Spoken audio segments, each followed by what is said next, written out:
সালামু আলাইকুম guys, good morning. কি অবস্থা, কি খবর? তো আজকে সকালে উঠে জিতুরে মেসেজ দিলাম যে জিতুরে নিয়ে একটা বড় ভাইয়ের কাছে যাব। তাই তো বড় ভাইয়ের একটু ডাকতে গেলাম, কিন্তু বড় ভাই বাসায় ছিল না। ছোট বাচ্চা একটা বললো যে বড় ভাই সাইকেল নিয়ে মসজিদের ওই দিক দিয়ে গেছে। তো জিতুর বললাম যে চল আমরা ওই দিক থেকে হেঁটে আসি, বড় ভাইরে পাই কিনা দেখে আসি। তো হাঁটতে হাঁটতে আমরা প্রায় বাজারে চলে আসছি। বাজারে ব্রিজের ওই পারেও গিয়ে দেখলাম কিন্তু বড় ভাইয়ের কোনো খোঁজ খবর নাই। অবশ্যই এটাতে বড় ভাইয়ের কোনো ফল নাই। বড় ভাই আমারে বলছিল যে 11টা বাজে ওনার সাথে দেখা করার জন্য, কিন্তু আমি ওনার সাথে দেখা করতে গেছি 12:30 বাজে। নিজের উপরও রাগ উঠতেছিল, আবার বড় ভাইরে খুঁজে না পেয়ে মন দিল খারাপ ছিল। বড় ভাই এর আগের জন্য আমার টাইম দিছিল, আমি কিন্তু ওই টাইমে জায়গা করতে পারি না, আজকেও পারি না। সকালে কিছু না খেয়ে বের হয়েছিলাম, আবার বাসায় এসে চা খেয়ে নিলাম। চাটাকে জিতুরে নিয়ে বের হয়ে গেলাম। এখন আমি আর জিতু যাব হচ্ছে যে একটা ওয়ালিমা খাইতে, আবার পিছনে আমার আম্মুরাও আছে, ওরা সহ যাচ্ছে ওয়ালিমা খেয়ে। আমার আবার লালকান বাজারে যাইতে হবে, ওখানে কিছু কাজ আছে। বড় দুঃখের বিষয় হচ্ছে আমাদের পাইলটরে কল দিল, কিন্তু আমাদের পাইলট নাকি ঘুমাচ্ছে, হয়তো ওর খারাপ লাগতেছে, তাই আমাদের বৈজ্ঞানিক গেট পর্যন্ত হেঁটে যাইতে হচ্ছে। তো বৈজ্ঞানিক গেটে এসে আমি গাড়ি একটা ঠিক করে ফেললাম, কোনো গাড়ি যাচ্ছিল না। পরে একটা গাড়ি পাইলাম যে রাস্তার মাথা যাবে। আমি 4-5টা গাড়ি দেখে ফেললাম, কিন্তু একটা গাড়িও যাওয়ার জন্য রাজি হচ্ছিল না পুলিশের বয়ে। সেই গাড়িটার নিচে উনিও আমার সত্য দিছে যে পুলিশ না থাকলে রাস্তার মাথা যাবে, কিন্তু পুলিশ থাকলে উনি আমাকে রাস্তার কাটাতে নামাই দিবে। কিন্তু আল্লাহর রহমতে কোনো পুলিশ ছিল না, উনি রাস্তার মাথা পর্যন্ত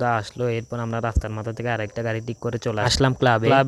ক্লাবে ঢুকে আমাদের একটা সুইট ব্যাডাম আছে, আমরা বেশিক্ষণ ক্লাবে থাকতে পারলাম না, আবার বের হয়ে গেলাম। বের হয়ে আমরা হাঁটাহাঁটি করতে লাগলাম। তো জিতু বললো যে জিতু নামাজ পড়ে নেয়, তো বললাম যে চল নামাজটা পড়ে নেয়। পরে একটা মানুষ থেকে জিজ্ঞেস করলাম যে এখানে মসজিদটা কোথায়, উনি দেখাই দিল। মসজিদে এসে দেখে মসজিদের পরিবেশটা অনেক বেশি সুন্দর ছিল। জিতু তো মসজিদে চলে গেল, আমি পরিবেশটা উপভোগ করতে লাগলাম। একটু পর জিতুও চলে আসলো, তারপর জিতুরে নিয়ে ক্লাবে চলে যাচ্ছি। জিতু এখনো ভাত খায় নাই, আমিও ভাত খাই নাই। এক পেট গিলে ক্লাব থেকে বের হয়ে গেলাম। তারপর আমার আম্মুদের একটা গাড়িতে তুলে দিলাম। এরপর আমি আর জিতু লাখান বাজার যাওয়ার জন্য রোড পার হয়ে গাড়িতে উঠে গেলাম। গাড়িতে করে আমরা বহদ্দারহাট চলে আসলাম। বহদ্দারহাটে এসে নেমে গেলাম, কিন্তু 2 নাম্বার বাস হলে আমরা ডাইরেক্ট লালকান বাজার চলে যাইতে পারতাম। অবশ্যই বাসে যাইতেও তেমন একটা ভালো লাগে না, মিনি সিএনজি গুলাতেই ভালো লাগে, কিন্তু এগুলা ডাইরেক্ট লালকান বাজার পর্যন্ত যায় না। বহদ্দারহাট থেকে মিনি টেম্পু গুলাতে উঠে গেলাম। টেম্পুতে অবশ্য পিছনে একটা সিট খালি ছিল, কিন্তু আমরা কেউ বসি না। অবশ্যই এসব টেম্পুতে ভিতরে বসি না, লটকায় যাই, লটকায় যাওয়ার মজাই আলাদা। নার্সারিতে এসে টেম্পু থেকে নেমে গেলাম, আরেকটা গাড়ি খুঁজতেছিলাম, কিন্তু কোনো গাড়ি পাচ্ছিলাম না। পরে আর উপায় না পাই রিক্সাতে উঠে গেলাম। রিক্সাতে উঠলে নিজেদের